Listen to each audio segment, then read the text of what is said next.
family. Dear son, you died. Would Billy put a bullet in his brain? We can't send a chopper in. Grab a hold of my vest and hang on as tight as you can.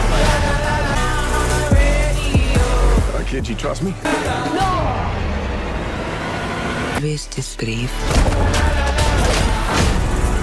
I'm not brave. Sometimes.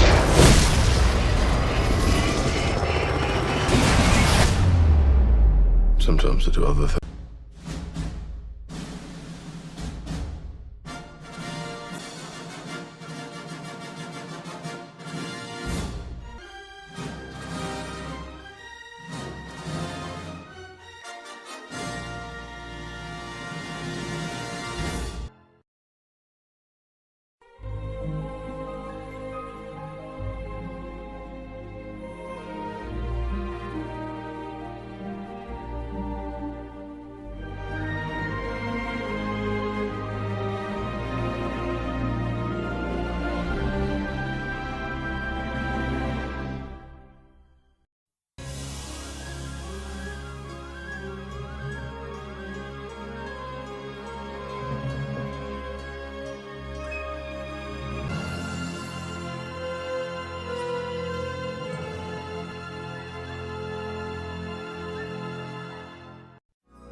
Extraction, 2020, a complete analysis and explanations. This film represents a significant milestone in streaming-era action cinema, directed by Sam Hargrave in his feature directorial debut after years as a stunt coordinator and Marvel fight choreographer. The movie stars Chris Hemsworth as Tyler Rake, a black market mercenary whose emotional numbness makes him perfectly suited for suicide missions. Written by Joe Russo of Avengers fame, the film was produced by HBO, the Russo brothers' company, with a production budget of $65 million, and became one of Netflix's most successful originals, drawing approximately 90 million viewers in its first month. The narrative structure employs a non-linear approach that opens with an action scene from late in the story, interrupted at a cliffhanger moment by an extended 80-minute flashback. This technique drew mixed reactions from critics, with James Berardinelli of Real Views questioning its effectiveness. The story follows Tyler Rake being hired to extract Ovi Mahajan, the teenage son of an imprisoned Indian drug lord, from the clutches of Amir Asif, a powerful Bangladeshi crime boss operating in Dhaka. The emotional core of the film rests on the developing relationship between the emotionally closed-off Rake and the naive Ovi, portrayed by Rudraksh Jeswal in his first major role. Critics noted that Hemsworth and Jeswal share solid chemistry, and the screenplay understands how to develop something between them without overwhelming the audience with sentimentality. This bond transforms Rake from a death-seeking operative into someone who rediscovers purpose through protecting an innocent child. The film introduces Saju, played by Randy Poodah, as Ovi's father's trusted lieutenant, who is simultaneously trying to rescue the boy to atone for his own failures. This creates a complex dynamic where protagonist and antagonist are not clearly defined by good and evil, but rather by competing motivations rooted in guilt, duty, and family protection. Critics consistently praise Poodah's performance as the most complex character in the film. Saju represents a fascinating narrative choice because he functions as both a heartless killer and a loving father and husband. He works against Rake not out of villainy, but out of his own desperate need to protect his family from the consequences of failing his boss. The script allows audiences to peer more into the inner life of this supporting character than into Rake himself, which is an unusual and effective structural decision. Amir Asif, the primary villain portrayed by Priyangshu Painuli, is described as urbane but unfortunately one-dimensional. Critics have noted that this portrayal fits within the film's Orientalist framework, as Asif is remarked as the Pablo Escobar of Dhaka, representing a lazy shorthand that applies Latin American cartel narratives to South Asia without developing distinct cultural specificity. The most celebrated technical achievement is the 11-minute and 29-second continuous one-shot sequence that follows Rake through a running battle encompassing foot chases, a car chase through Dhaka's crowded streets, hand-to-hand combat, and tense standoffs. According to production trivia, this seemingly continuous shot is actually 36 different sequences stitched together, with some segments requiring up to 25 takes to align correctly. Director Sam Hargrave, whose background includes serving as Chris Evans' stunt double for Captain America and fight choreographer for the Marvel Cinematic Universe, brought his expertise in practical action to the forefront. For some of the immersive car chases, Hargrave operated the camera while strapped to the front of the pursuit car, demonstrating an extraordinary commitment to practical filmmaking. The film's violence has been described by critics as less stylized than John Wick, more like a bull in a china shop than ballet. The body count is exceptionally high, and the violence is characterized as bruising, brutal knockabout fun. This aesthetic choice distinguishes Extraction from other action franchises that treat violence as choreographed performance rather than raw, exhausting physical trauma. A fascinating production detail reveals the challenges of filming in India. A nationwide ban on firearms was so strict that the production had to import rubber prop guns without moving parts. For the first major action sequence, no blank rounds were discharged, and the entire sequence had to be digitally animated in post-production to create the illusion of gunfire, demonstrating the crew's adaptability under difficult circumstances. Critical reception was notably polarized, with scores ranging from enthusiastic praise for its action to sharp criticism of its narrative and politics. Entertainment Weekly awarded 75 out of 100, noting that the film gets a serious and deeply silly job done in style. Empire praised the film as bruising, brutal knockabout fun, highlighting Hemsworth's physicality and the decision to stage action in Dhaka. The Dhaka setting gives the film a look and feel unlike any other recent American action movies, according to positive reviews. James Berardinelli of Real Views called it the best action-oriented film released during the first third of 2020, despite its narrative weaknesses, praising the bonding scenes and the ambiguity of Saju's character as genuine strengths. On the negative side, The Guardian gave 60 out of 100, calling the film a little bit hokey and absurd, criticizing the exasperating cop-out ending. IndieWire argued that there is a fine line between awe and tedium, and sometimes not even Chris Hemsworth is able to blur it, awarding a middling score that reflected disappointment with the film's pacing. The AV Club dismissed the script as derivative even by early 1990s standards, while Slant magazine criticized Hemsworth's character as being born of childish fantasies about the order of the world. These critiques point to a fundamental weakness in the film's conception of heroism and global politics. The most consistent criticism across reviews centers on the film's white savior narrative. Slashfilm noted that the film is dragged down by its regressive white savior elements. Empire acknowledged that there is always a danger of Rake adding white savior syndrome to his tortured past, questioning whether the film's efforts to mitigate this through Saju's parallel protagonist storyline are sufficient. The film's ending became a significant point of discussion among audiences and critics alike. After sacrificing himself to save Ovi by leaping from a bridge into a river, Tyler Rake appears to drown. However, the final shot shows Rake's figure standing in the distance, leaving his survival deliberately ambiguous for viewers to interpret. Director Sam Hargrave revealed in an interview with Collider that this ambiguity was a deliberate compromise between competing creative visions. In the original script by Joe Russo, Rake definitively dies, and Hargrave personally preferred this version, believing that his story was complete because he found something to keep him alive through redemption through sacrifice. Test audiences were evenly split, with approximately half wanting Rake to live and half wanting him to die. Netflix's head of original films, Scott Stuber, made a crucial observation that changed Hargrave's approach. The difference between an intellectually satisfying ending and an emotionally satisfying ending became the guiding principle for the film's final cut. Hargrave explained that, truthfully, The vote determined it was more emotionally satisfying that Rake lives because the kid gave him something to live for, and now he is living for that purpose. The compromise allowed viewers to choose their own interpretation. Those who see Rake's survival as Ovi's imagination find thematic closure, while those who want a sequel see a living hero. This ambiguity, while commercially savvy, drew criticism from some reviewers who found it exasperating rather than clever. The ending functions as a Rorschach test for audience expectations rather than a definitive narrative statement, which some consider a weakness, while others appreciate the interpretive freedom. Perhaps the most significant critical discourse surrounding the film concerns its portrayal of Bangladesh and its people. The film, originally titled Dhaka, generated intense reactions from Bangladeshi audiences and critics who accused it of Orientalist stereotyping and neo-colonial representation.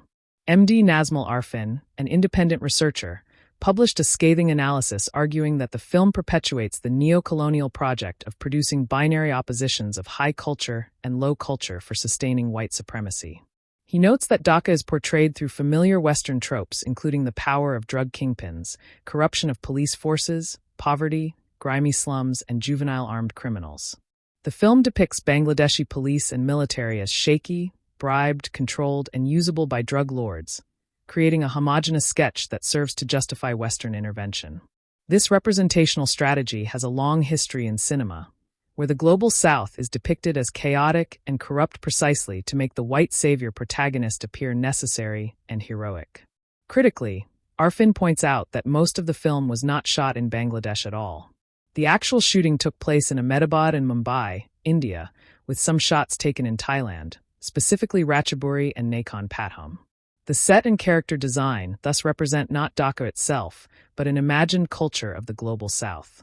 This imagined culture represents a stereotype recycled from films about Mexico, Colombia, and other nations previously subjected to similar cinematic treatment. The geographical displacement from Bangladesh to India and Thailand contributed significantly to criticisms of inauthentic representation, as the production did not actually engage with the country it purported to depict. Bangladeshi audiences expressed anger on social media and review platforms, with one viewer writing that the way this movie portrayed Bangladesh in front of the whole world is unbearable. Another viewer questioned why Netflix portrays Russia or China differently while depicting Bangladesh as anarchic, pointing to a double standard in streaming platform representation. A counter-argument from Mohammad Kamruzaman in New Age BD offered a more nuanced perspective, arguing that critiquing extraction alone is insufficient. He asks when Bangladeshi audiences would turn critical about their own inability to produce something that can represent their country or Dhaka in a non-fabricated way. Kamruzaman suggests that the real issue is not Western representation, but the absence of Bangladeshi cinema on the global stage.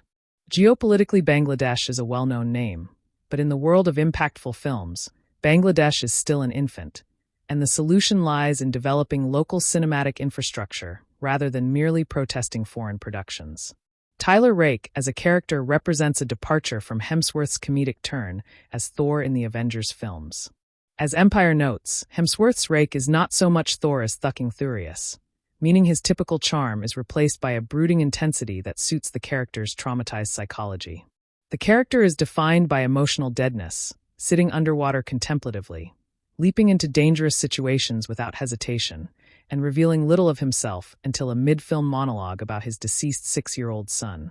This backstory arrives relatively late in the narrative, functioning as a key that unlocks Rake's otherwise opaque motivations. Berardinelli praises Hemsworth for flexing his action muscles, while noting the film ignores his comedic aptitude.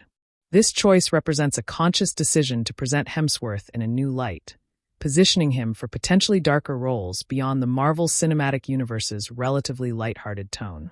Ovi Mahajan, as the teenage kidnapping victim, serves as Rake's moral compass throughout the narrative. Jeswal, in his first major role, holds his own against Hemsworth, creating a believable bond without overt sentimentality. The script wisely avoids making Ovi merely a damsel in distress, instead portraying him as resourceful and capable of contributing to his own survival. The decision to give Ovi agency within the rescue narrative distinguishes Extraction from earlier films in the kidnapped child subgenre. He is not simply an object to be recovered, but a participant in his own liberation, which makes the emotional bond with Rake feel earned rather than manipulative. Despite being set in Dhaka, Bangladesh, the film was filmed primarily in Ahmedabad, India, and Thailand. This geographical displacement contributed to the criticisms of inauthentic representation, as the production designer created sets that, according to critics, recycled visual tropes from other Western films about the global South rather than capturing Bangladesh's specific urban fabric. Newton Thomas Siegel, the cinematographer, shot the film with a gritty, handheld aesthetic that enhances the sense of immersion throughout the action sequences. The one-shot sequence, while digitally stitched, required precise choreography between camera operators, stunt performers, and drivers to achieve the seamless effect that audiences experienced. Hargrave's background as a stunt coordinator is evident in every frame of the film. The production features practical car crashes, hand-to-hand combat, and a memorable sequence where Rake uses an actual garden rake as a weapon, which Empire Riley observed as a triumph for nominative determinism in action cinema. The film is frequently compared to three major action films: John Wick, Man on Fire, and The Raid. Compared to John Wick, Extraction lacks that franchise's biting sense of humor or murderous choreography, treating violence as blunt force trauma rather than ballet, which some critics consider a weakness and others a deliberate aesthetic choice. The premise of a hardened mercenary bonding with a kidnapped child while on a suicide mission is directly comparable to Man on Fire from 2004. Critics note that Extraction borrows heavily from this template without adding much new or innovative, making it feel derivative despite its technical achievements in action choreography. The gritty, in-your-face violence and Asian urban setting invite comparison to The Raid from 2011, though Extraction lacks that film's innovative martial arts choreography. One user review summarized the film's place in the genre as a decent action film that delivers on its promise of thrilling and brutal sequences, but does not offer much else in terms of substance or originality. The film's commercial success on Netflix, with 90 million viewers in its first month, virtually guaranteed a sequel. Extraction 2 was released in 2023, picking up with Rake surviving his wounds and embarking on another mission, proving that the ambiguous ending served its commercial purpose perfectly. The ambiguous ending satisfied audiences who wanted emotional closure while preserving franchise potential for the streaming platform. This balancing act between artistic integrity and commercial considerations represents the reality of contemporary franchise filmmaking, where endings are rarely allowed to be definitive when financial success is at stake. The film's success also signaled Netflix's ambition to compete with theatrical blockbusters on their own terms. As Berardinelli noted, as recently as a few years ago, it would have been unthinkable for a movie with this level of spectacle to bypass theaters, demonstrating that streaming platforms could deliver the scale and star power of traditional studio action films. Among the film's strengths, critics consistently cite the exceptional action choreography and practical stunt work as the primary reasons to watch. The 11-minute one-shot sequence represents a genuine technical achievement that will likely be studied by action filmmakers for years to come. Chris Hemsworth's physical performance and charisma carry the film through its slower narrative moments, while Randy Pooda's nuanced supporting turn as Saju provides emotional complexity that the protagonist's backstory alone cannot supply. The effective if simple emotional bonding between Rake and Ovi gives audiences a reason to invest in the outcome. The distinctive setting, however problematically represented, differs from typical action film locales and provides visual interest that generic urban environments would lack. The crowded streets of Dhaka, or at least the cinematic representation of them, create unique action possibilities that Western cities cannot offer. Among the film's weaknesses, the derivative plot borrows heavily from earlier films without adding meaningful innovations. The one-dimensional villains have minimal motivation beyond generic evil, and the Orientalist stereotypes in the portrayal of Bangladesh represent a significant ethical failing for a major production in the 2020s. The lack of narrative originality and predictable twists mean that audiences familiar with the action genre will likely anticipate every major plot beat. The ambiguous ending frustrates as many viewers as it satisfies, and the minimal character development for the protagonist beyond his tragic backstory leaves Hemsworth with less to work with than his talent deserves. The film is best understood as prioritizing kinetic energy over intellectual substance. It is, as multiple critics noted, a popcorn flick, brutal, stylish, and forgettable in equal measure. For action enthusiasts, it delivers on its promises, but for those seeking nuanced storytelling or respectful cross-cultural representation, it disappoints. The legacy of Extraction lies not in its narrative innovations, but in its demonstration that Netflix could compete with Hollywood's biggest action franchises, for better and for worse. It proved that streaming platforms could produce spectacle at scale, while also revealing the representational blind spots that still plague mainstream American cinema. Director Sam Hargrave emerged from this project as a significant new voice in action filmmaking, with his background in stunts informing every creative decision. His willingness to put himself in physical danger, strapping himself to cars and operating cameras during complex sequences, suggests a director committed to practical effects over digital solutions. The film's production budget of $65 million was deployed efficiently, with most of the money visible on screen in the form of practical stunts, location shooting, and the careful construction of the one-shot sequence. This efficiency stands in contrast to larger-budget action films that spend comparable amounts on digital effects with less impressive results. Joe Russo's screenplay, while derivative, understands the rhythms of action cinema and delivers the expected beats at the expected times. The dialogue is functional rather than memorable, but the film's visual storytelling carries the emotional weight that words cannot convey in a genre defined by movement and violence. The relationship between Rake and Ovi follows a predictable arc from reluctant partnership to genuine affection, but the performances elevate this material beyond its formulaic origins. Hemsworth's wounded eyes and Jeswall's vulnerability create moments of genuine pathos amid the chaos of gunfights and car chases. Saju's parallel journey provides the film's most interesting moral complexity, as audiences are forced to sympathize with a man working against the protagonist for reasons that are entirely understandable. His final confrontation with Rake carries weight because both men are acting from love, not from hatred or simple villainy.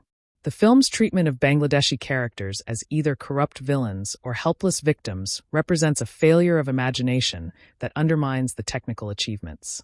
A more nuanced portrayal would have required the production to actually film in Bangladesh and engage with local consultants, a step the filmmakers apparently chose not to take. The one-shot sequence deserves special attention as a technical marvel that required unprecedented coordination between dozens of departments. From the camera team to the stunt performers to the drivers navigating crowded streets, every element had to work perfectly across multiple takes that sometimes required 25 attempts to achieve the desired result. Some of the stitching points between the 36 different shots that comprise the one-shot sequence are visible to careful viewers, but the overall effect remains immersive and impressive. The sequence functions as a showreel for Hargrave's abilities as both a stunt coordinator and a director, announcing his arrival as a major genre talent.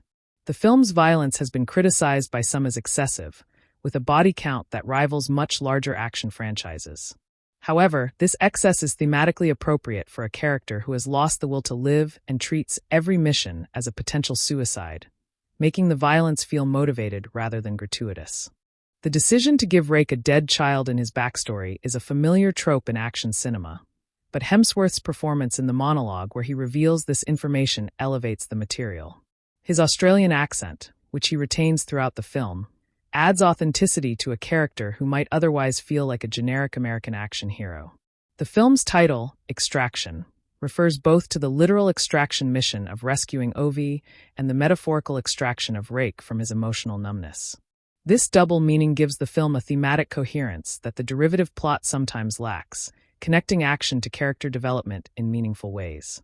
The climactic bridge sequence represents the film's emotional and physical peak, with Rake making the ultimate sacrifice to ensure Ovi's survival. Whether he actually dies or survives is less important than the choice itself, which demonstrates his complete transformation from death-seeking mercenary to self-sacrificing protector. The final shot of Rake standing in the distance, if interpreted as real rather than imagined, suggests that he has found a reason to live. This interpretation aligns with Hargrave's statement that the emotionally satisfying ending requires Rake's survival, as the child gave him something to live for, and now he is living for that purpose. The film's release on Netflix rather than in theaters shaped audience expectations and reception. Streaming audiences may be more forgiving of narrative weaknesses when the film is included in their subscription rather than requiring a separate ticket purchase, which may explain the gap between commercial success and mixed critical reception. The controversy over the film's portrayal of Bangladesh continues to be discussed in academic and critical circles, with scholars analyzing how streaming-era action cinema perpetuates colonial representational strategies. This discourse has outlasted the film's initial popularity, suggesting that its cultural impact extends beyond its entertainment value. For viewers seeking pure action entertainment, Extraction delivers exceptional set pieces anchored by a committed performance from Chris Hemsworth.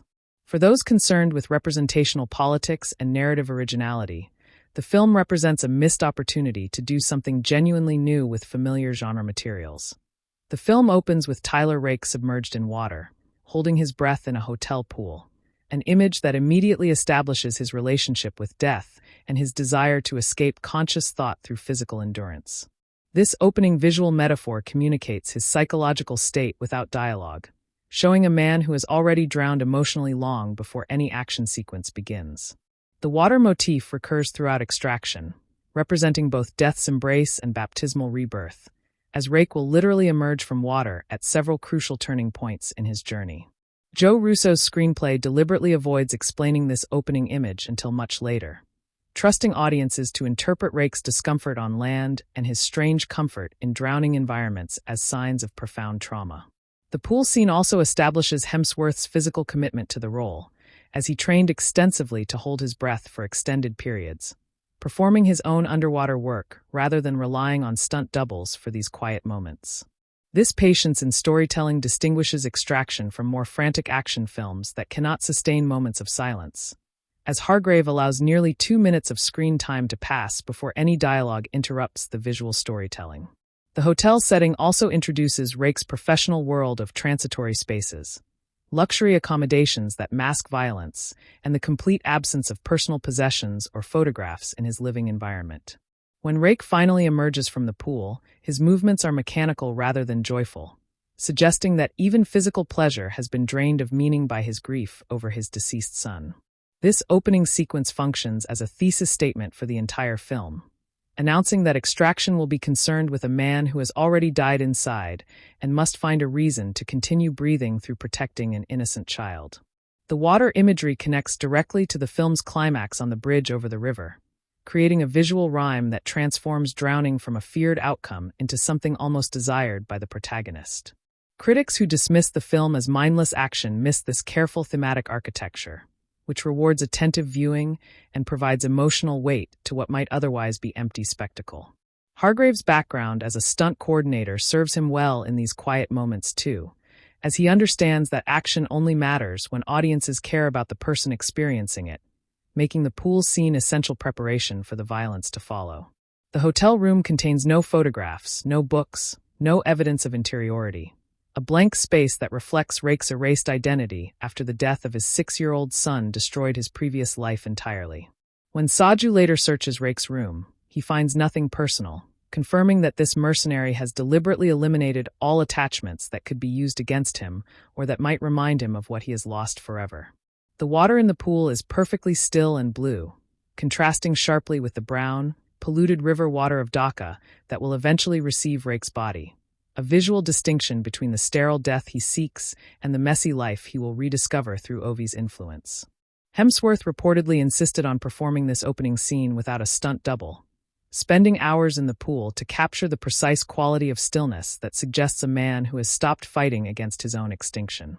The production design of Ovi's home before his kidnapping establishes the comfortable wealth of India's drug lord class, with expensive furnishings and security systems that prove ultimately useless against Amir Asif's assault. Ovi's bedroom contains Western luxury goods mixed with traditional Indian elements, suggesting a teenager caught between globalized consumer culture and his family's specific heritage and criminal obligations. The attack on the Mahajun compound introduces the film's first major action sequence, which was shot partially in Ahmedabad using a practical set built to resemble a wealthy Indian residence rather than an actual Bangladeshi location. Hargrave's camera moves through this space with documentary urgency, handheld and jostling, as if the cinematographer is running alongside the characters rather than observing them from a safe distance. The bodyguards surrounding Ovi are killed quickly and efficiently, establishing that Amir Asif's forces are professional, numerous, and utterly ruthless in pursuing their objective of capturing the drug lord's son. Ovi's father is shown in prison via video call, a clever narrative device that keeps the drug lord present in the story without requiring his physical release or escape from custody. This decision to imprison the father rather than kill him creates narrative possibilities for sequels, while also explaining why Saju operates with such desperate urgency to recover Ovi without involving law enforcement authorities. The attack sequence lasts approximately 7 minutes, but feels longer due to the sustained tension and the genuine danger posed to child characters, a rarity in action cinema that typically shields younger performers from on-screen violence. Rudraksh Jeswal, who was 15 during filming, performed many of his own stunts during this sequence, including running through smoke-filled corridors and hiding in confined spaces while armed men searched for him. The decision to show Ovi's nanny being killed in front of him adds genuine trauma to his character, explaining why he initially resists trusting Rake and why he will later demonstrate survival skills learned through terrifying experience.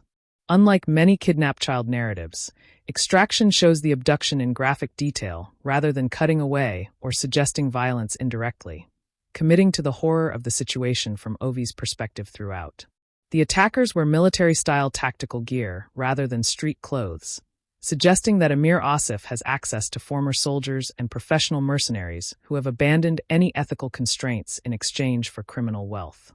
Saju arrives too late to prevent the kidnapping, a failure that will drive his character arc as he pursues Rake across Dhaka, while simultaneously trying to protect his own family from the consequences of this disaster. The compound's security cameras capture partial footage of the attack, providing Saju with leads that will eventually connect him to Rake's extraction mission, creating the parallel pursuit structure that gives the film its narrative engine. Hargrave worked with Indian military advisors to ensure that the assault tactics looked authentic, even though the attackers are criminals rather than soldiers, blurring the line between state violence and organized crime in ways that comment on contemporary security realities in South Asia. The sequence ends with Ovi being shoved into a vehicle and driven away, his face pressed against the window as his home recedes into the distance. A moment of pure helplessness that makes his eventual empowerment through alliance with Rake all the more satisfying for audiences. Rake's initial briefing with his contact Gasper establishes the mercenary economy that operates beneath the surface of legitimate international business, where former Special Forces soldiers sell their skills to the highest bidder without questions about morality or legality. Gasper, played by David Harbour in a small but memorable role, represents the fixer who connects operators with clients, taking a percentage while providing plausible deniability and logistical support for dangerous missions. The briefing scene reveals that Rake has worked with Gasper before, that their relationship is purely transactional, and that neither man expects friendship or loyalty beyond the completion of contracted objectives.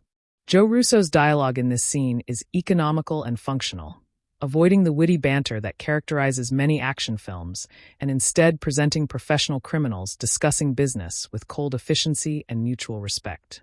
Gasper warns Rake that Dhaka is a difficult environment, that Amir Asif controls the local authorities, and that extraction will be complicated by the boy's value as a hostage and bargaining chip in the regional drug trade.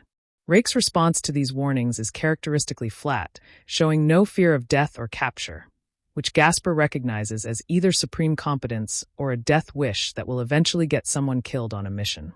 The briefing also establishes the financial stakes, with Rake being paid a substantial sum for 3 days of work, money that he apparently has no personal use for given his emotional detachment from material possessions or future planning. This scene was shot in a single location with minimal camera movement, allowing the actors to focus on building character through performance rather than relying on visual distractions or action choreography.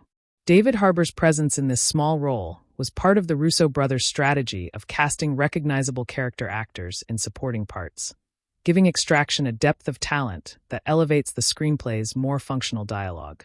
Gasper mentions that previous Extraction teams have failed to retrieve Ovi, establishing that Rake is being hired because he is willing to accept missions that others refuse, not because he is necessarily more skilled than his competitors in the mercenary marketplace. The briefing takes place in a neutral location, a hotel room similar to the one where Rake began the film, reinforcing the transitory nature of his existence and his complete lack of permanent home or community anywhere in the world. Rake asks no questions about the boy's father or the morality of rescuing a drug lord's son from a rival criminal, demonstrating that his ethical framework has collapsed entirely following his personal tragedy years earlier. Gasper provides Rake with a local contact in Dhaka, a man named Farhad who will supply weapons and vehicles, though this contact will prove unreliable when Asif's influence extends further than Rake anticipated from his briefing materials. The scene ends with Gasper watching Rake leave, his expression suggesting that he recognizes something broken in his operative, but has decided not to comment on it. Professional courtesy between men who have both seen too much violence to be surprised by psychological damage. This restraint in characterization, the choice to show rather than tell, distinguishes Extraction from lesser action films that would have Gasper deliver a speech about Rake's tragic past instead of trusting audiences to infer it from Hemsworth's performance. The journey into Dhaka begins with Rake arriving at the airport, where he is immediately struck by the sensory overload of a megacity that operates according to different rules than the Western cities where he typically works. Hargrave's camera captures the chaos of Dhaka's streets from Rake's perspective, emphasizing the noise, the crowds, the constant movement of people and vehicles that make the city feel alive and dangerous in equal measure. The cinematography shifts in this sequence to a more documentary style, with longer takes and wider shots that emphasize the scale of Dhaka's population rather than cutting quickly to maintain action momentum.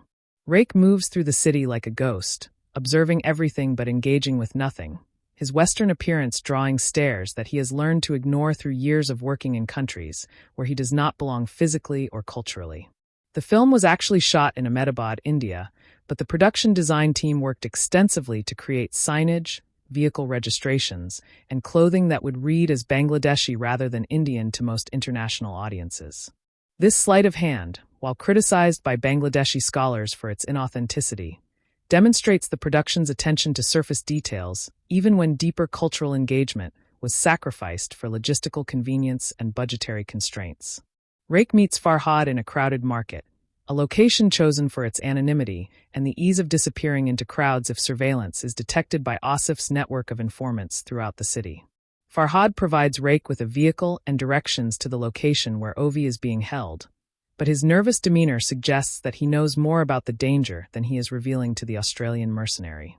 The market sequence was filmed over 3 days using a combination of professional extras and actual market-goers who were not told that a film production was happening around them, giving the scene authentic energy that planned crowd scenes cannot replicate. Rake's observation that Dhaka's poor are simply trying to survive while the rich exploit them reveals more about his own worldview than about Bangladesh, projecting his nihilism onto a country he has never visited and does not understand beyond its utility for his mission. The drive through Dhaka's streets introduces the film's signature visual language, with Hargrave's camera often mounted on vehicles to create immersive movement that places audiences inside the car with Rake rather than observing from outside. Rake studies photographs of Ovi during this drive, memorizing the boy's face, his school uniform, his posture, all the details that will help him identify the correct child among the many who could potentially be used as decoys in a hostage situation. This preparation sequence also shows Rake loading weapons, checking equipment, and mentally rehearsing the extraction, demonstrating the professionalism that makes him valuable despite his psychological fragility and questionable judgment. The contrast between Rake's cold competence during preparation and his emotional deadness during moments of rest suggests a man who only feels alive when violence is imminent, an addiction that will eventually require him to choose between death and finding new reasons to live. The extraction itself begins with Rake infiltrating the building where Ovi is being held, a multi-story apartment complex controlled by Asif's men who have transformed civilian housing into a military-style stronghold. Hargrave choreographs this initial infiltration as stealth action, with Rake moving silently through corridors, dispatching guards without gunfire to avoid alerting the entire building to his presence. The hand-to-hand combat in these early extraction moments is economical and brutal, with Rake targeting throats and joints rather than engaging in extended exchanges that would allow opponents to raise alarms or call for reinforcements. Ovi is discovered in a locked room at the end of a corridor, guarded by 3 men who are watching television rather than paying attention to their surroundings, suggesting that Asif's forces have grown complacent after days without any rescue attempts. Rake's first words to Ovi are not comforting but instructional, telling the boy to stay behind him, to move when told, and to make no noise regardless of what he sees during their escape from the building. Ovi's initial reaction to Rake is fear rather than relief, as the armed stranger with a Western face represents an unknown quantity in a situation where every adult has either abandoned or betrayed the terrified teenager. The bonding process between Rake and Ovi begins not with conversation but with action, as Rake's physical protection of the boy during their escape from the building demonstrates his commitment to the mission more effectively than any words could communicate. The extraction goes wrong when a child accidentally discovers them hiding, forcing Rake to choose between silencing a witness and maintaining his rapidly eroding moral framework in front of the boy he is supposed to protect. Rake chooses to restrain the child rather than kill him, a decision that allows the alarm to be raised but preserves Ovi's trust in his rescuer, a trade-off that Rake calculates instantly despite his reputation for emotional detachment and cold professionalism. The building erupts into chaos as armed men flood corridors, searching for the intruder and the hostage, forcing Rake and Ovi to improvise an escape route that involves climbing exterior walls and jumping between balconies high above the street below. Jess Wall performed many of these climbing sequences himself, with safety wires removed in post-production, giving Ovi's physical struggle authenticity that CGI-assisted performances cannot match in terms of genuine tension and visible exertion. Rake takes a bullet during this escape, a wound that will slow him for the remainder of the film and that he treats with field medicine rather than seeking proper medical attention, prioritizing mission completion over his own survival yet again. The extraction sequence from infiltration to escape lasts approximately 15 minutes of screen time, but feels both longer and shorter due to Hargrave's masterful control of pacing, alternating quiet tension with explosive violence in a rhythm that keeps audiences breathless throughout. The car chase that follows the building extraction is where Extraction's action choreography truly distinguishes itself from genre competitors, as Hargrave stages vehicle mayhem through Dhaka's impossibly crowded streets with practical effects rather than digital augmentation. The chase sequence was filmed over 2 weeks using a combination of closed road sections and controlled traffic flow, with Hemsworth performing many of his own driving stunts despite having limited professional experience behind the wheel for action sequences. Hargrave operated the camera from a rig attached to the hood of Rake's car for portions of this chase, placing himself in genuine danger to capture the immersive quality that makes audiences feel they are inside the vehicle rather than watching from a safe distance. The chase weaves through streets filled with rickshaws, pedestrians, market stalls, and livestock, creating a constantly shifting obstacle course that requires Rake to anticipate movement patterns rather than simply driving faster than his pursuers. Ovi's position in the passenger seat gives audiences a child's perspective on the violence, his wide eyes and clenched jaw reminding viewers that this is not a game, but a life-or-death situation involving genuine terror for a teenager who has never experienced anything like this before. The pursuers include both Asif's personal guards and corrupt police officers who have been bribed to ignore the crime boss's activities, collapsing the distinction between criminal and state violence in ways that comment on corruption without explicitly naming political failures. Rake's driving style is aggressive but not suicidal, suggesting that despite his death wish, he retains enough survival instinct to complete missions rather than simply seeking the quickest path to his own destruction in every situation. The chase ends with Rake's vehicle disabled and the pair forced to continue on foot, transitioning from vehicular action to pedestrian combat without losing momentum, a transition that required careful choreography to maintain tension during the mode shift. Hargrave cites the car chases in The French Connection and Ronin as primary influences, favoring practical crashes and real street photography over the CGI-heavy sequences that have become standard in contemporary action cinema. The body count during the chase sequence is substantial, but each death is visible, avoiding the video game aesthetic of anonymous enemies disappearing off-screen and instead forcing audiences to witness the consequences of Rake's violent profession. Hemsworth reportedly requested additional driving practice after seeing the initial footage, feeling that his performance lacked the necessary intensity, and reshot several sequences to capture the desperation that defines Rake's driving style throughout the extraction. The chase also establishes Dhaka as an active participant in the action rather than a passive backdrop, with the city's infrastructure, population density, and traffic patterns creating obstacles that Rake must navigate as carefully as he navigates Asif's pursuing forces. The rooftop running sequence that follows the car chase showcases Hemsworth's physical training and Hargrave's commitment to practical stunt work, as Rake and Ovi leap between buildings across Dhaka's densely packed urban landscape. This sequence was inspired by parkour videos and action films like District B13, but Hargrave avoids the graceful athleticism of those influences in favor of a more desperate, stumbling quality that suggests Rake is pushing his injured body beyond reasonable limits. The jumps between buildings are performed by Hemsworth and his stunt double working in coordination, with the camera positioned to hide the safety wires and crash pads that make these potentially fatal leaps possible for professional performers. Ovi's smaller stature becomes an advantage during this sequence, as he can fit through gaps and access routes that Rake's adult body cannot navigate, forcing the mercenary to trust the boy's judgment about escape paths and hiding spots. The rooftop sequence also introduces the film's recurring visual motif of height and falling, with shots looking down from building edges emphasizing the constant danger of a single misstep ending both their lives instantly. Hargrave uses drone photography for some of the wider shots in this sequence, capturing the scale of Dhaka's sprawl and the isolation of the two figures moving across its rooftops like ants crawling across a vast, indifferent organism. Rake's injury from the building extraction continues to slow him during the rooftop run, with blood visible on his shirt and his movements becoming increasingly mechanical as blood loss and exhaustion accumulate over the sequence's duration. Ovi begins to take more initiative during this sequence, suggesting routes, warning Rake about obstacles, and even physically supporting the larger man when his injury makes certain jumps difficult or impossible to complete alone. The bond between them deepens through shared physical struggle rather than conversation, as each successful leap and each avoided capture builds trust that neither character would be capable of expressing through dialogue given their respective emotional limitations.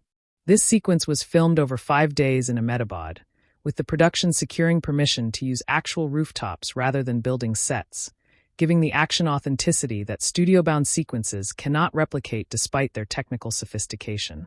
Hargrave's camera follows Rake and Ovi from behind during much of this sequence, positioning audiences as participants in the flight rather than observers of it, creating identification with the characters through shared visual perspective rather than dialogue or close-ups. The rooftop run ends when Rake and Ovi descend into an abandoned building where they can catch their breath, treat Rake's wounds, and plan their next move toward extraction from Dhaka and escape from Asif's expanding search network. The mid-film pause in an abandoned apartment represents Extraction's most significant departure from non-stop action, as Rake and Ovi spend nearly 10 minutes of screen time talking, resting, and beginning to understand each other as people rather than as mission objective and asset. This sequence was written by Joe Russo to provide emotional grounding for the action, acknowledging that audiences will not care about explosions unless they care about the people experiencing them first. Rake treats his bullet wound with supplies from his medical kit, allowing Ovi to assist with cleaning and bandaging the injury, a practical task that gives the boy something constructive to do while processing the trauma of the past hours. Ovi asks Rake about his family, about whether he has children, about why he chose this profession, questions that Rake deflects or answers with obvious discomfort, revealing his emotional walls without explaining what lies behind them.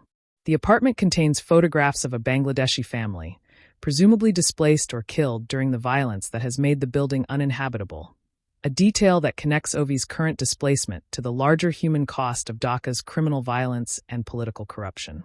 Rake shares a protein bar with Ovi, breaking his ration in half, a small gesture of sharing that carries weight in a film where most interactions involve bullets and broken bones, rather than food and conversation.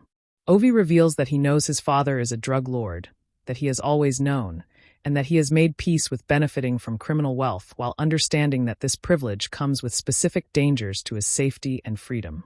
This self-awareness distinguishes Ovi from typical kidnapped child protagonists, who are often portrayed as innocent victims unaware of their family's criminal connections until violence forces that knowledge upon them. Rake finally reveals the existence of his deceased son during this conversation, not through dramatic confession but through a question from Ovi that catches him off guard, the answer slipping out before his defenses can prevent it. The monologue about Rake's son was shot in a single take, with Hemsworth delivering the lines while looking at a photograph that was actually a picture of a young cancer patient Hemsworth had met during a hospital visit, giving his performance authentic emotional weight. Ovi's response to Rake's confession is not pity but recognition, as he tells Rake that surviving requires finding something to live for, even when everything worth living for seems to have been taken away forever. This exchange transforms their relationship from professional obligation to something resembling friendship or even family, with Rake accepting responsibility for Ovi not because he is paid to do so, but because the boy has reminded him what it feels like to care about another person's survival. The scene ends with Rake falling asleep while Ovi watches the door, their roles temporarily reversed as the child protects the wounded adult. A visual summary of the emotional exchange that has just occurred between them. Saju's parallel narrative receives significant development during the middle section of Extraction, as Randeep Huda's character pursues Rake across Dhaka, while also trying to protect his own family from the consequences of Ovi's kidnapping. Saju's motivation differs fundamentally from Rake's, as he seeks to recover Ovi not for money or professional obligation, but to prevent his own family from being killed by Ovi's father, who has threatened to execute Saju's wife and children if the boy is not returned safely. This threat transforms Saju from a simple antagonist into a sympathetic figure pursuing the same goal as the protagonist for equally valid reasons, creating moral complexity that more straightforward action films typically avoid in favor of clear hero-villain distinctions. Saju's network of informants across Dhaka represents local knowledge that Rake cannot access as a foreign operative, giving Huda's character advantages that partially compensate for his inferior combat training compared to the Australian mercenary. The film shows Saju at home with his family, eating dinner, playing with his children, kissing his wife goodbye, all the domestic details that Rake's life conspicuously lacks, and that makes Saju's desperation to recover Ovi viscerally understandable to audiences. Huda brings genuine pathos to these domestic scenes, communicating Saju's love for his family and his terror at the thought of losing them through subtle performance choices rather than melodramatic dialogue or obvious emotional cues. Saju's pursuit of Rake leads him into conflict with Asif's forces as well, creating a three-way dynamic where Saju and Rake are technically enemies, but share a common enemy in the crime boss who controls Dhaka's underworld and its corrupt police forces. The film's decision to develop Saju as a complex character rather than a simple villain was influenced by Randeep Huda's input during script development, as the actor pushed for additional scenes that would humanize his character and explain his motivations to international audiences. Saju's combat style differs from Rake's, more improvisational and less formally trained, reflecting his background as a former soldier who has spent years working as a bodyguard rather than continuing advanced tactical training. The parallel editing between Rake's journey and Saju's pursuit creates narrative tension, as audiences know that these two capable men are moving toward confrontation while sharing the same ultimate goal of protecting Ovi from Asif's expanding network of violence. The one-shot sequence that dominates Extraction's middle section represents the film's most discussed technical achievement, an 11-minute and 29-second continuous take that follows Rake through a running battle across multiple city blocks, vehicles, and buildings. Hargrave spent 3 months planning this sequence before filming began, mapping every camera movement, every stunt, every actor's position across a city block that was modified to accommodate the complex choreography required for a single continuous shot. The sequence is actually composed of 36 different shots stitched together through digital invisible cuts, with the longest individual take lasting approximately 90 seconds before the editing team found a point where a cut could be hidden by camera movement or passing objects. Some segments of the one shot required up to 25 takes to align correctly, as any single mistake from any performer in any part of the frame would ruin the entire take and force the production to reset and begin again from the starting position. The sequence transitions seamlessly from foot chase to car chase to hand-to-hand combat to shootout, with each mode shift requiring careful staging to ensure that the camera could follow the action without breaking the illusion of continuous time and space. Hargrave operated the camera himself for portions of this sequence, wearing a rig that attached him to the front of vehicles or suspended him from cranes to achieve tracking shots that would be impossible with traditional camera setups and crew positions. Hemsworth performed approximately 80% of his own stunts during this sequence, with his double used only for the most dangerous physical actions where the risk of injury to the star actor outweighed the benefits of showing his face in every frame of the action. The sequence includes a moment where Rake rolls out of a moving car, fires at pursuing enemies, and then re-enters the same vehicle as it continues moving, a maneuver that required perfect timing between Hemsworth, the driver, and the camera operator to avoid actual injury during filming. Ovi is temporarily separated from Rake during the one-shot, forcing the boy to survive on his own for several minutes while Rake fights through Asif's forces to reach him, demonstrating Ovi's resourcefulness and capacity for violence when his survival depends on it. The sequence ends with Rake and Ovi reunited on a bridge, having survived the running battle, but facing new threats as Asif's forces continue to pursue them across the city of Dhaka and its surrounding areas. Critics who dismissed extraction as mindless action failed to appreciate the logistical complexity of this sequence, which required months of planning, dozens of stunt performers, and hundreds of crew members working in perfect coordination to achieve a single continuous shot lasting less than 12 minutes on screen. The car interior scene during the one-shot sequence deserves particular analysis, as Hargrave's camera remains inside the vehicle with Rake and Ovi while the car crashes, spins, and continues moving through Dhaka's crowded streets. This interior perspective was achieved by mounting the camera to a rig inside the car that compensated for vehicle movement, keeping Hemsworth and Jeswal relatively stable in the frame, while the world outside their windows spun and crashed around them. The actors performed this scene while the vehicle was actually moving and crashing, rather than using CGI or green screens, requiring them to react to genuine physical forces, while also delivering dialogue and maintaining character focus throughout the sequence. Hargrave communicated with Hemsworth during this scene through an earpiece, directing his performance and his positioning while the camera rolled and the vehicle continued its carefully choreographed path through closed streets and controlled intersections. The scene includes a moment where Rake shoots through the car's windshield while the vehicle is moving, a practical effect achieved with squibs and safety glass designed to shatter without creating dangerous shards that could injure the actors inside the car. Ovi's reactions during this scene were partially improvised by Jeswal, who had never experienced anything like this car sequence in his previous acting work, and whose genuine fear reads on screen as authentic terror rather than performed emotion. The car eventually crashes into a market stall, ending the vehicle portion of the one-shot and transitioning to pedestrian action as Rake extracts Ovi from the wreckage and continues their flight on foot through Dhaka's crowded commercial districts. This transition required Hargrave's camera to move from inside the car to outside without an apparent cut, achieved by having the camera follow Hemsworth as he exited the vehicle, while a second camera position continued the shot from outside. Their perspectives blended in post-production to create seamless continuity. The car interior scene represents the peak of Extraction's commitment to practical action filmmaking, demonstrating that Hargrave's background as a stunt coordinator gives him technical capabilities that more traditional directors cannot access or imagine when designing action sequences.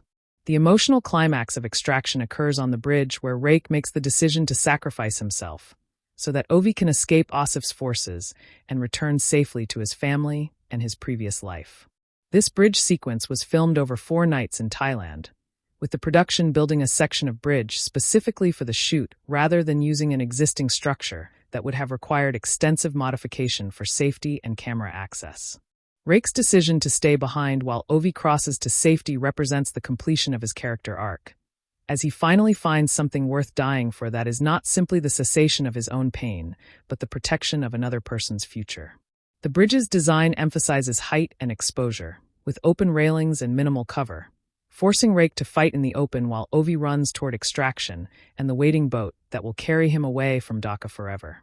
Asif personally confronts Rake on the bridge, the two men facing each other across the span while their forces fight around them, a classic action cinema confrontation that Extraction earns through the careful development of both characters across the film's runtime. Rake's final fight on the bridge is not elegant or choreographed like earlier action sequences, but desperate and clumsy. 2 exhausted men beating each other with whatever weapons they can find while bleeding from multiple wounds and running on empty reserves of strength and will. When Rake falls from the bridge into the river below, the fall is not heroic or triumphant, but simply the final consequence of his choice to protect Ovi at the cost of his own survival. The water that has appeared throughout the film as a symbol of Rake's death wish finally claims him, or seems to claim him, as his body sinks beneath the brown surface of the Dhaka River, while Ovi watches from the boat that carries him towards safety and freedom. The ambiguity of Rake's fate, established through the final shot of his figure standing in the distance, allows audiences to choose between 2 interpretations of this drowning imagery: as literal death or as baptismal rebirth into a life that now has purpose and meaning beyond completing missions for money. Ovi's return to his father's compound after Rake's sacrifice represents the film's emotional resolution, as the boy who was kidnapped and traumatized emerges from his ordeal with new strength and a clearer understanding of himself and his place in the world. The reunion between Ovi and his father is not tearful or sentimental but restrained. Two men who have learned to suppress emotion, acknowledging each other's survival with minimal words and maximum meaning communicated through silence and shared understanding. Saju's fate remains ambiguous in the final cut, with the character last seen wounded but alive during the bridge sequence, a choice that preserves franchise possibilities while providing some closure for audiences invested in his parallel narrative throughout the film. The final shot of Rake standing in the distance, if interpreted as literal rather than imagined, suggests that he survived his fall from the bridge and will continue living, having found through Ovi something worth living for beyond completing missions and waiting for death to claim him. This ambiguity frustrated some critics who wanted definitive answers, but it serves the film's themes about hope and survival, allowing audiences to believe that redemption is possible even for a man who has given up on himself and his future.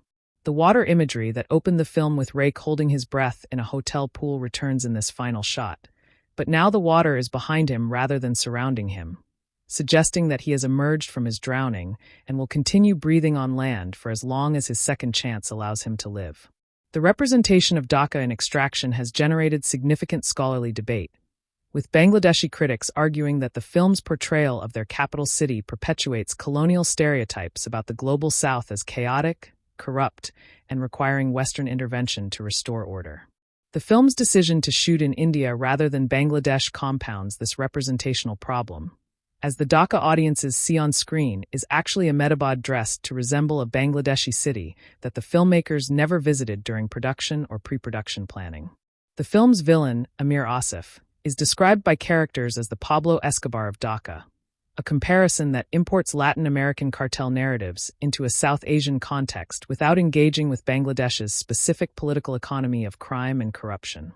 Bangladeshi audiences expressed particular anger about the film's depiction of children as armed criminals, arguing that this stereotype damages the country's international reputation and reinforces Western prejudices about non-white societies as inherently violent and dangerous.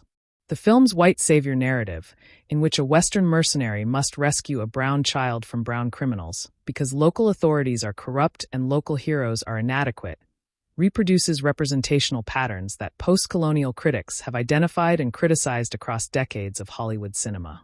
Some scholars have noted that Extraction actually includes more sympathetic Bangladeshi characters than many comparable action films, with Saju positioned as a heroic figure whose motivations and capabilities rival or exceed Rake's throughout the narrative.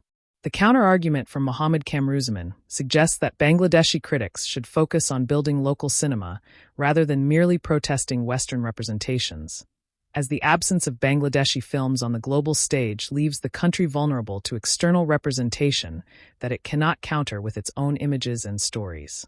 This debate continues to shape discussions of Extraction in academic and critical contexts, with the film serving as a case study for how streaming-era action cinema navigates or fails to navigate the representational responsibilities that come with global distribution and international audiences. Chris Hemsworth's performance as Tyler Rake represents a significant departure from his most famous role as Thor in the Marvel Cinematic Universe, requiring him to suppress his natural charisma and comedic timing in favor of a brooding, minimalist performance defined by what he does not say rather than what he says aloud. Hemsworth trained for 6 months before filming began, adding muscle mass while also improving his cardiovascular conditioning to sustain the extended action sequences that would require him to perform physically demanding stunts for hours at a time during production days. The actor reportedly drew on personal experiences with grief and loss to inform his performance, though he has not specified which experiences he used to access the emotional register required for scenes depicting Rake's trauma and emotional numbness. Hemsworth's Australian accent was retained for the character rather than replaced with an American or British voice, a choice that distinguishes Rake from the default American action hero and connects him to a tradition of Australian mercenaries in cinema dating back to films like The Man from Snowy River and The Road Warrior. The physical transformation Hemsworth underwent for Extraction was supervised by trainers who had previously worked with him on Marvel films, but the training emphasis shifted from aesthetic muscle development to functional strength and endurance required for sustained action performance across long shooting days. Hemsworth performed his own stunts whenever safety protocols permitted, including the car crashes, the rooftop jumps, and the hand-to-hand combat sequences that required him to learn choreography and execute it precisely, while also delivering dialogue and maintaining character focus throughout extended takes. The actor has stated in interviews that Extraction represented an opportunity to prove himself as an action star beyond the Marvel franchise, demonstrating that he could carry a film without the support of ensemble casts, CGI environments, or the built-in audience of an established intellectual property. Hemsworth's performance received generally positive reviews, with critics noting that he successfully communicates Rake's internal conflict through physical choices and facial expressions, rather than relying on dialogue to explain his character's motivations and emotional state.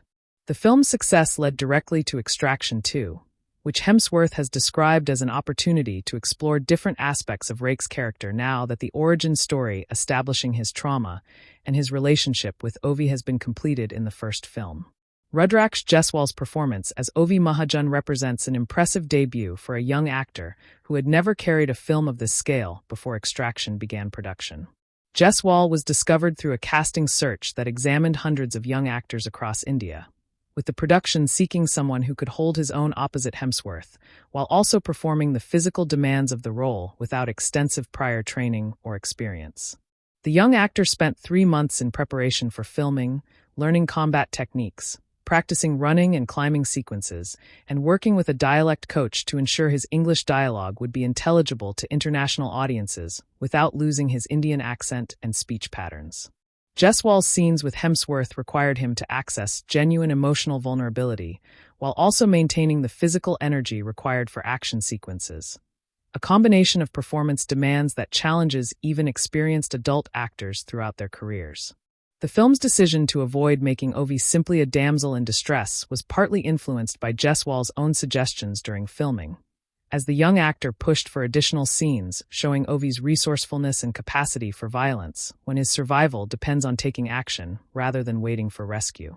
The rooftop running sequence required Jaiswal to perform jumps and climbs that were genuinely dangerous, with safety equipment removed in post-production.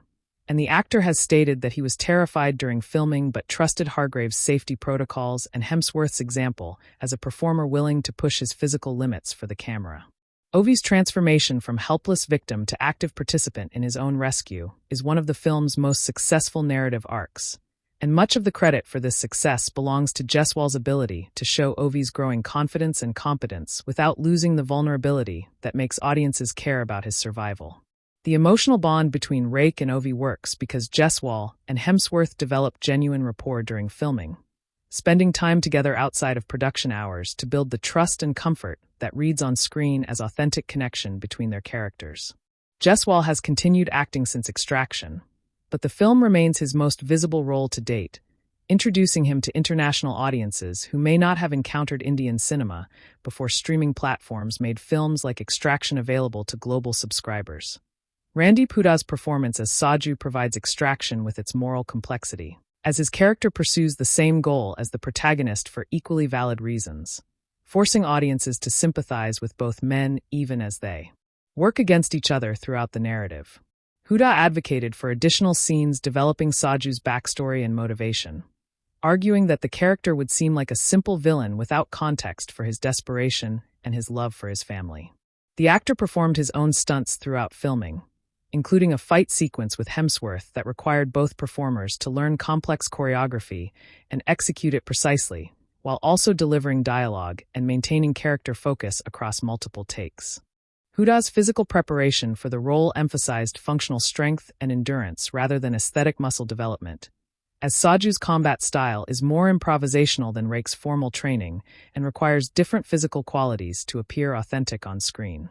The domestic scenes featuring Saju with his family were shot in a single day, with Huda working with child actors to create the warm, loving atmosphere that makes his subsequent desperation to protect them viscerally understandable to audiences.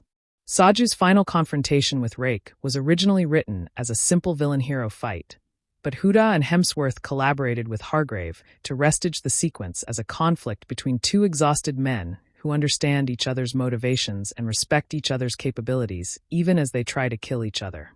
The ambiguity of Saju's fate in the final cut reflects Huda's suggestion that his character should not receive a simple heroic or villainous ending, as Saju's moral complexity makes definitive resolution less satisfying than uncertainty about whether he survived the bridge sequence and reunited with his family.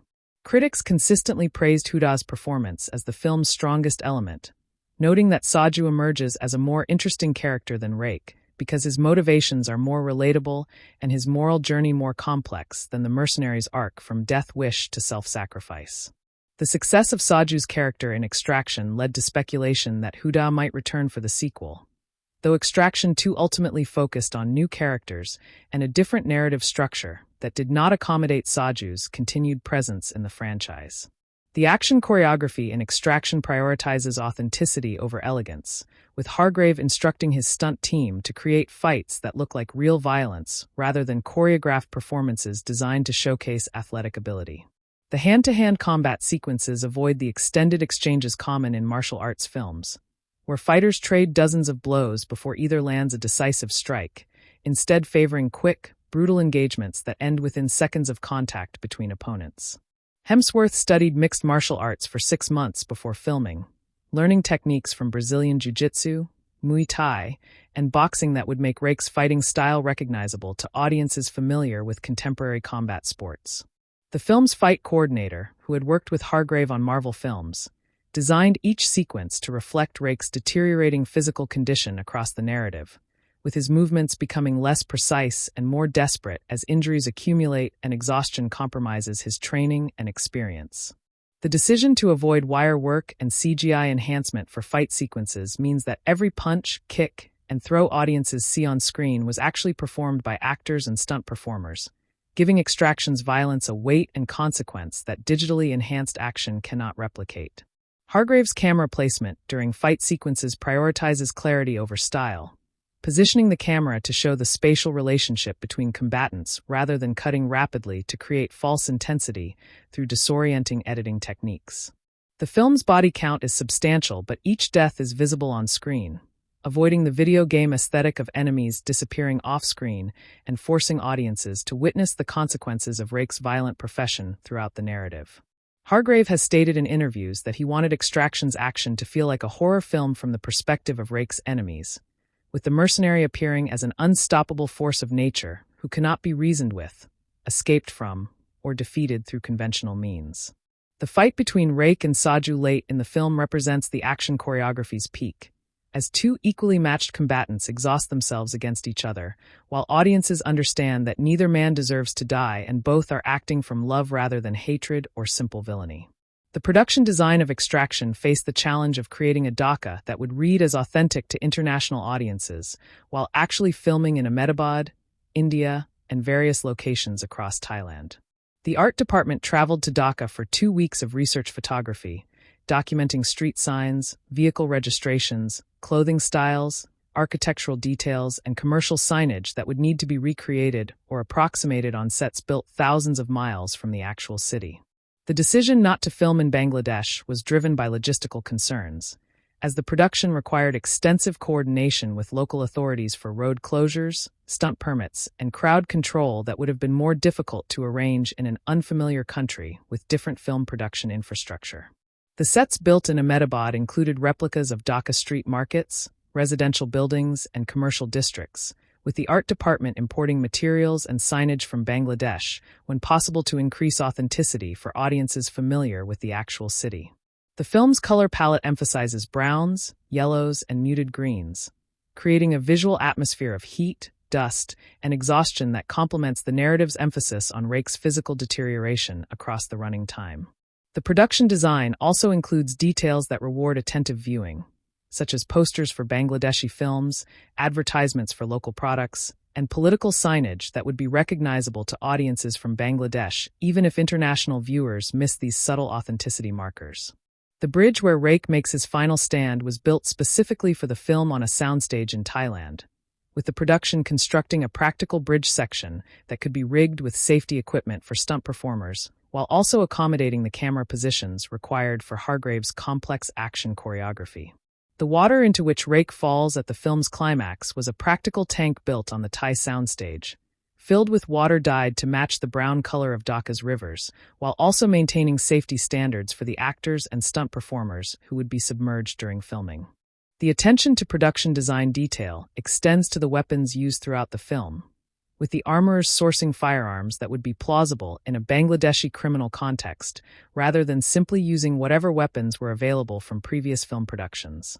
The cinematography of Extraction, shot by Newton Thomas Sigel, employs a gritty, handheld aesthetic that places audiences inside the action rather than observing it from a safe distance. Siegel had previously worked on action films including Drive and Bohemian Rhapsody, bringing experience with both intimate character work and large-scale action sequences to his collaboration with first-time director Sam Hargrave. The decision to shoot digitally rather than on film allowed Siegel to use smaller cameras that could be mounted in vehicles, attached to stunt performers, or carried by operators running alongside actors during extended action sequences throughout filming. The one-shot sequence required Siegel to coordinate with Hargrave on camera movements that would hide the digital stitches between different takes, using passing objects, rapid camera movements, and changes in focus to create the illusion of continuous action across multiple setups and locations. The film's color grade emphasizes realism over stylization, with skin tones rendered naturally and environments colored to reflect actual conditions rather than enhanced for dramatic effect in post-production. Siegel used natural light whenever possible during location shooting, supplementing with practical sources visible within scenes rather than bringing in large lighting rigs that would have limited camera movement and compromise the immersive quality of the handheld cinematography. The contrast between the sterile hotel rooms where Rake begins and ends his journey and the chaotic streets of Dhaka, where most of the action occurs, is emphasized through Siegel's lighting choices, with interiors rendered in cool, controlled light and exteriors in warm, unpredictable sunlight that changes moment by moment as clouds pass overhead. The water imagery that recurs throughout the film is given specific visual treatment by Siegel, who shot underwater sequences with specialized housings and lenses that distort Rake's figure as he sinks beneath the surface, suggesting the boundary between life and death that the character crosses repeatedly during his journey. The final shot of Rake standing in the distance was captured with a long lens that compresses the space between the figure and the background, making his survival ambiguous by placing him at a distance where identification is possible but not certain for audiences watching the film's conclusion.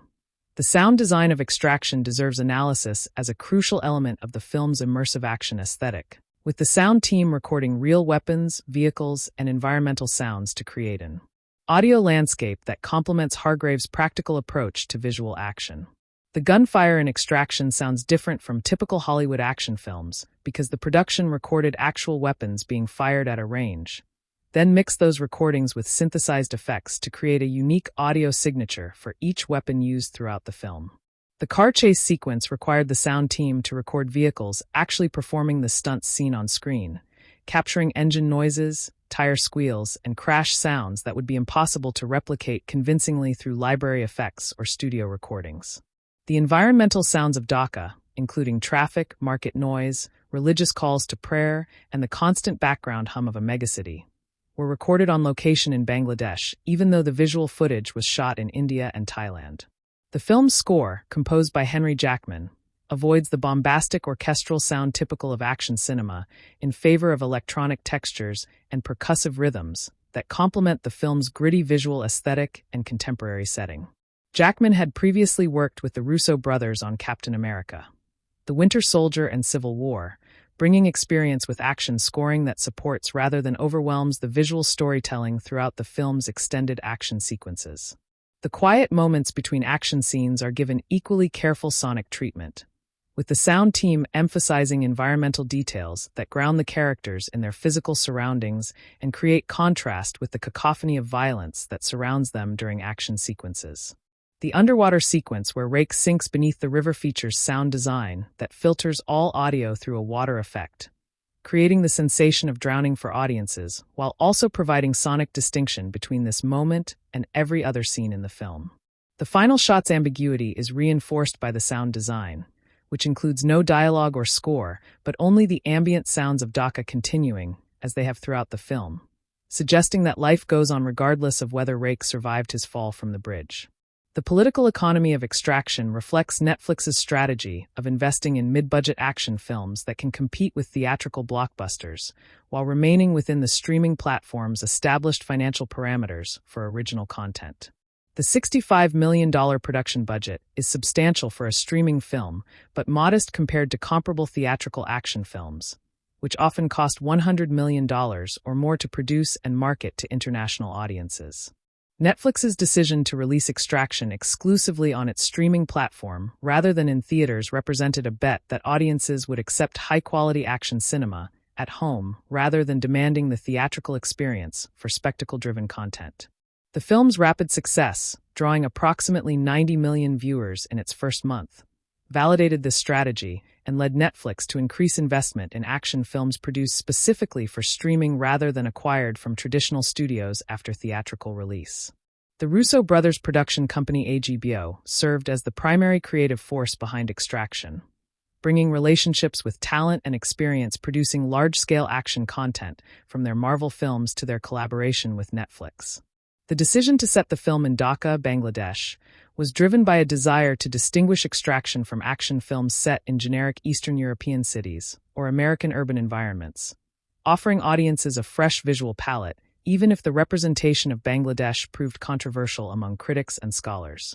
The film's success led directly to Extraction 2, which Netflix announced within months of the first film's release, and to increased investment in action content designed specifically for streaming audiences who have demonstrated willingness to watch spectacle-driven cinema on smaller screens in their homes.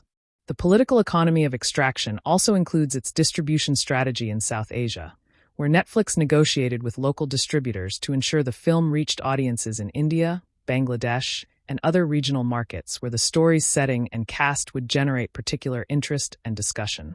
The film's financial success despite mixed critical reviews demonstrates that streaming platforms can build franchises on audience enthusiasm alone, without requiring the critical consensus that traditional studios have historically sought when launching new intellectual properties.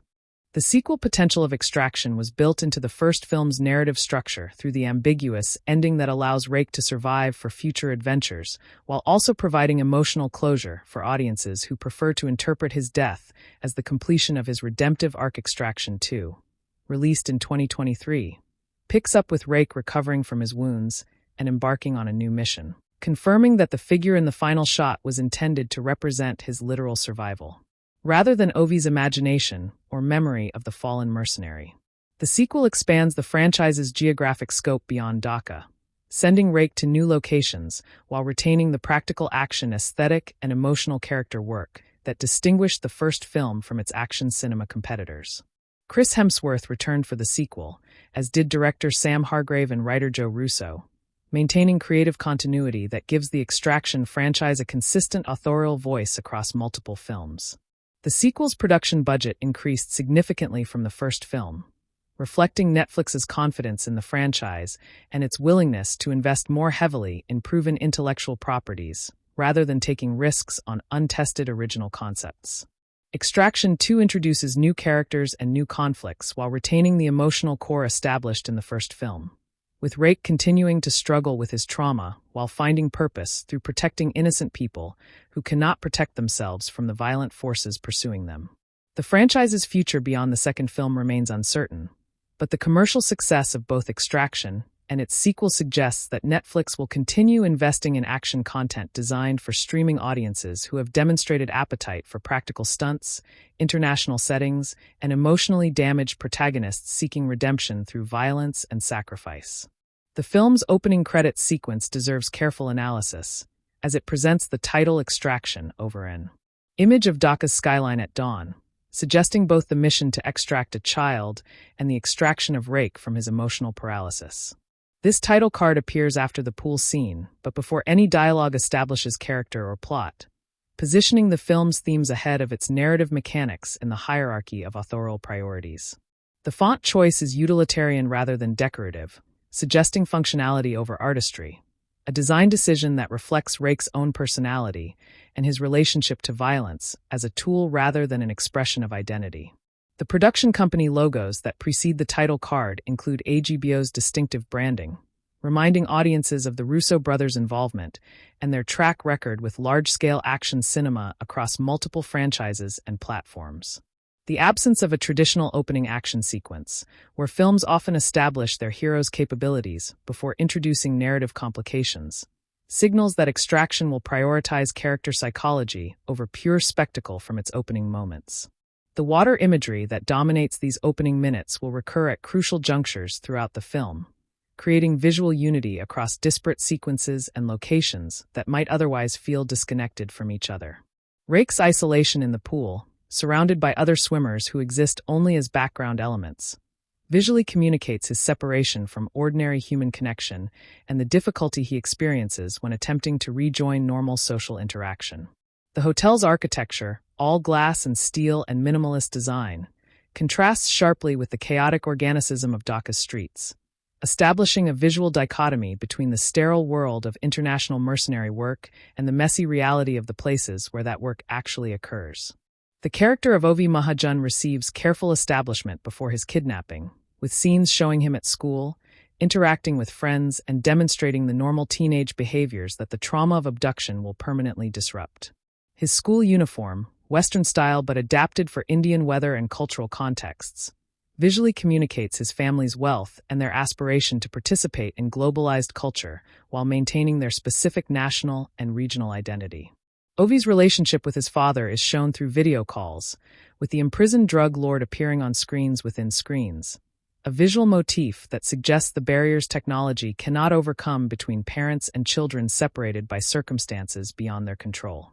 The decision to show Ovi's normal life before violence disrupts it creates investment in his character that passive kidnapping victims rarely receive in action cinema, where children often function as plot devices rather than fully realized human beings. Ovi's friends include both Indian and Bangladeshi teenagers, reflecting the fluid national boundaries that characterize South Asian urban life and complicating simplistic readings of the film's politics that assume all characters from the region are interchangeable or identically portrayed.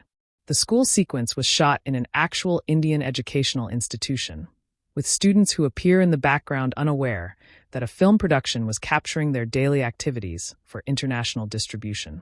Ovi's awareness of his father's criminal activities, revealed through his dialogue with friends, distinguishes him from innocent victims who discover their family's secrets through traumatic violence, making his subsequent ordeal feel less like punishment for naivety and more like the cost of choices he had no role in making. The contrast between Ovi's comfortable school life and the violence that will soon engulf him establishes stakes that purely action-driven narratives often neglect, giving audiences reason to care about his survival beyond the abstract principle that children should not be harmed by adult conflicts.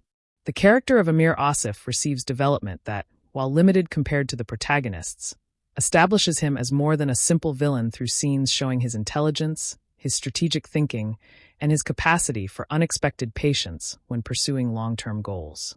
Asif's first appearance shows him receiving intelligence reports about Ovi's location, studying photographs and documents with the concentration of a scholar rather than the impatience of a thug, suggesting that his rise to power resulted from cunning rather than mere brutality.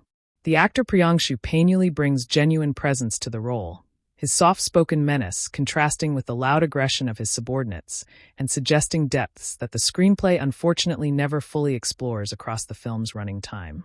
Asif's motivation for kidnapping Ovi extends beyond simple ransom, as he seeks to expand his territory into the Indian drug market controlled by Ovi's father, using the boy as leverage in negotiations that will reshape the regional criminal economy.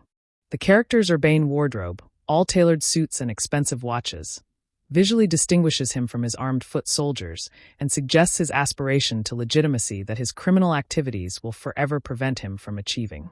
Asif's relationship with corrupt police officials is shown through scenes where uniformed officers accept envelopes of cash, their faces visible and identifiable, suggesting a corruption so complete that no pretense of legality survives within his sphere of influence.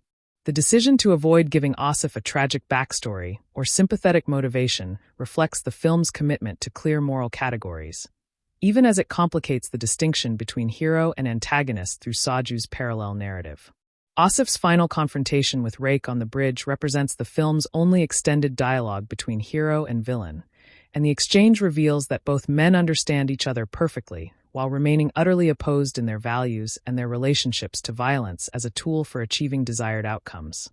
The production's decision to film in Ahmedabad rather than Dhaka has generated significant controversy, but understanding the logistical factors that motivated this choice provides context for criticisms of the film's representational politics.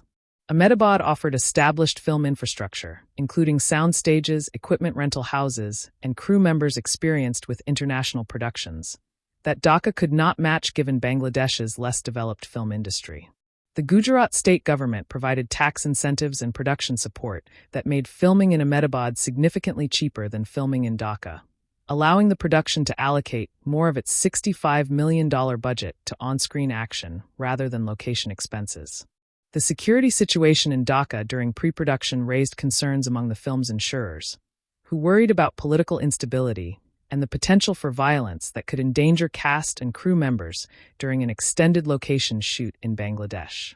The production did send a second-unit crew to Dhaka for 2 weeks of establishing shots and background footage, meaning that some images of the city in the final film are authentic even if the action sequences were filmed elsewhere in South Asia.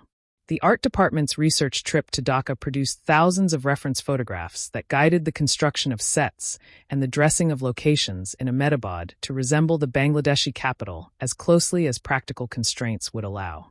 Bangladeshi crew members were hired for the portions of production that occurred in India, bringing their knowledge of local details that would escape international filmmakers and help increase the authenticity of the final product. The decision to set the film in Dhaka while filming elsewhere reflects a broader pattern in Hollywood production, where international settings are often simulated in more film-friendly locations for economic and logistical reasons that have nothing to do with artistic intentions or representational politics.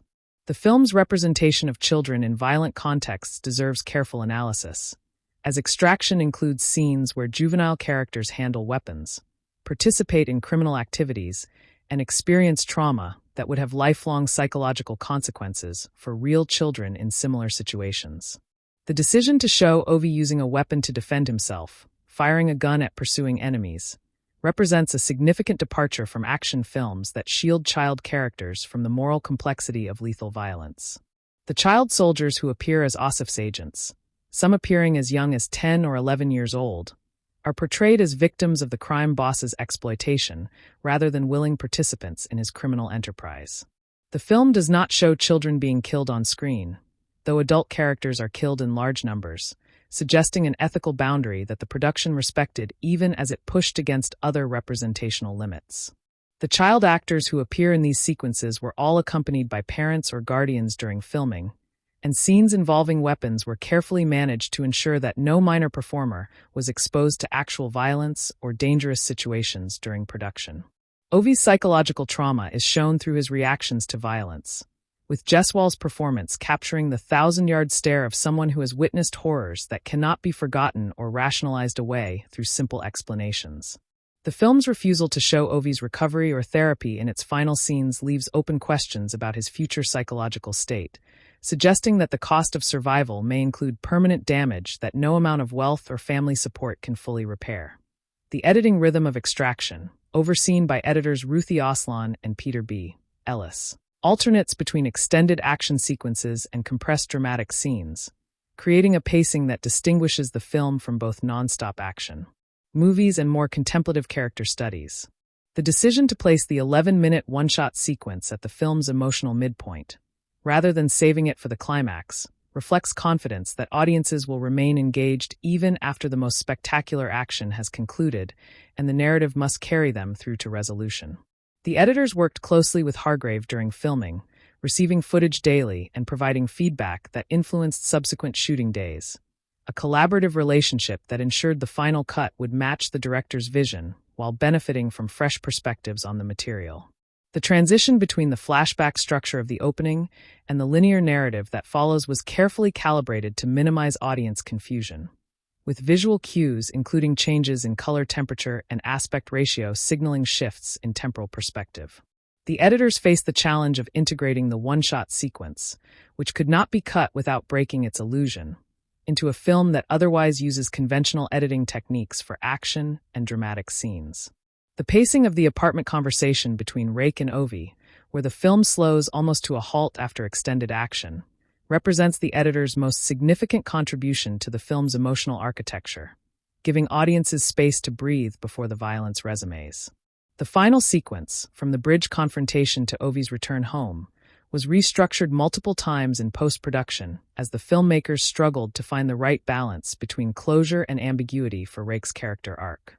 The editor's decision to hold the final shot of Rake standing in the distance for several seconds longer than typical Hollywood endings gives audiences time to register the ambiguity and form their own interpretation before the credits begin to roll. The film's dialogue, written by Joe Russo, employs a minimalist aesthetic that prioritizes subtext over exposition, trusting audiences to infer character psychology from what is left unsaid rather than requiring explicit verbal confirmation of emotional states. Rake's lines are predominantly functional, concerned with tactics, logistics, and immediate survival, with emotional content emerging only when circumstances force him to acknowledge his connection to Ovi or his grief over his deceased son. Ovi's dialogue shifts across the film from the casual slang of a wealthy teenager to the desperate questions of a traumatized child, reflecting his psychological transformation without requiring explicit commentary on that transformation from other characters. Saju's scenes with his family feature dialogue in Hindi, with English subtitles provided for international audiences, a choice that adds authenticity while also distinguishing these domestic moments from the predominantly English action sequences that dominate the film's running time. The villains speak in a mixture of English and Bengali, with Asif's English notably more fluent than his subordinates, suggesting his education and his aspiration to participate in international criminal networks beyond the borders of Bangladesh. The film's profanity is moderate by contemporary action standards, with Rake using harsh language primarily during combat sequences where adrenaline and pain make restraint psychologically implausible for his character.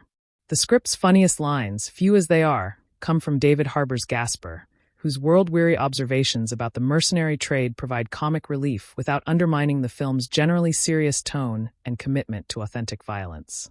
The character of Gasper, played by David Harbour, functions as Extraction's link to the wider world of mercenary operations, suggesting that Rake exists within a network of contractors, fixers, and clients that could support multiple films and storylines beyond the Dhaka mission.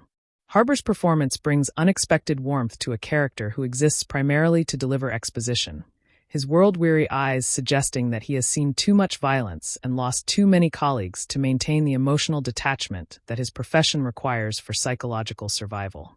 Gasper's relationship with Rake predates the film's events, with Harbour playing their interactions as familiar without being intimate. Two men who have worked together for years without ever crossing the boundary between professional association and genuine friendship.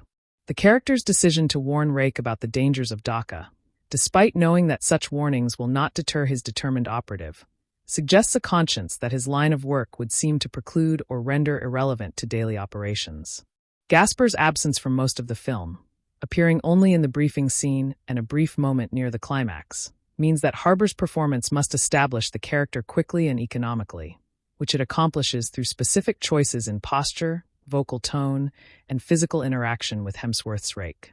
The potential for Gasper to appear in future Extraction films remains open, as his character's function as a fixer who connects operators with clients could support any number of missions in any number of locations beyond the Dhaka setting of the first film. Harbour's casting was announced late in pre-production, suggesting that the role may have been expanded after the actor expressed interest in working with the Russo brothers and Hemsworth on a project that would showcase different aspects of his performance range. The film's stunt team, coordinated by Hargrave himself before he stepped into the director's role, included veterans of the Marvel Cinematic Universe, the John Wick franchise, and multiple James Bond films, bringing decades of combined experience to Extraction's action sequences.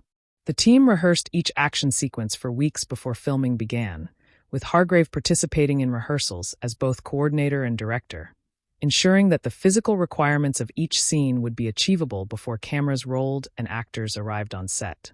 The decision to use practical effects rather than CGI for most action sequences required the stunt team to perform genuinely dangerous work, including car crashes, building falls, and hand-to-hand combat that risked injury with every take and every performance.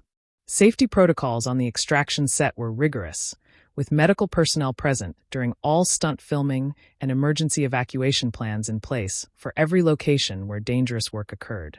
The stunt performers who doubled for Hemsworth and Huda underwent the same physical training as the actors they would replace, ensuring that their movements would match the star's physicality and that transitions between actor and double would be invisible to audiences watching the final cut. The film's most dangerous stunt, a 40-foot fall from a building that appears in the one-shot sequence, was performed by a specialist who had previously worked on the Mission Impossible franchise and who rehearsed the fall more than 50 times before the cameras rolled on the final take. Hargrave's background as a stunt performer himself meant that he could communicate with his team in their own language, understanding the physical challenges they faced and the risks they assumed when designing sequences that pushed the boundaries of what practical action cinema could achieve with a $65 million budget. The representation of police and military forces in Extraction has drawn criticism from Bangladeshi audiences, who argue that the film unfairly portrays their national institutions as uniformly corrupt, incompetent, and complicit in criminal violence. The film includes scenes of police officers accepting bribes, ignoring gunfire in certain neighborhoods, and actively assisting Asif's forces in pursuing Rake and Ovi across Dhaka's streets and buildings. These depictions, while arguably consistent with the film's noir-influenced vision of a world where institutional authority has collapsed entirely, fail to acknowledge the complexity of Bangladeshi policing or the genuine efforts of many officers to serve their communities despite limited resources and significant political pressure. The decision to show no sympathetic or competent police characters means that Extraction offers audiences no alternative to Rake's extralegal violence as a solution to the problem of Ovi's kidnapping and Asif's criminal empire. The film's portrayal of military forces is similarly one-dimensional, with soldiers appearing primarily as obstacles for Rake to overcome rather than as potential allies who might assist in the extraction mission under different circumstances. This representational choice reflects the film's genre conventions more than any specific political stance toward Bangladesh, as action cinema has historically depicted police and military forces in foreign countries as obstacles or enemies rather than potential sources of assistance for Western protagonists. The absence of any scene showing Bangladeshi authorities attempting to protect civilians or pursue justice against criminals creates a moral vacuum that Rake's violence fills, supporting the white savior narrative that critics have identified as the film's most significant representational failure.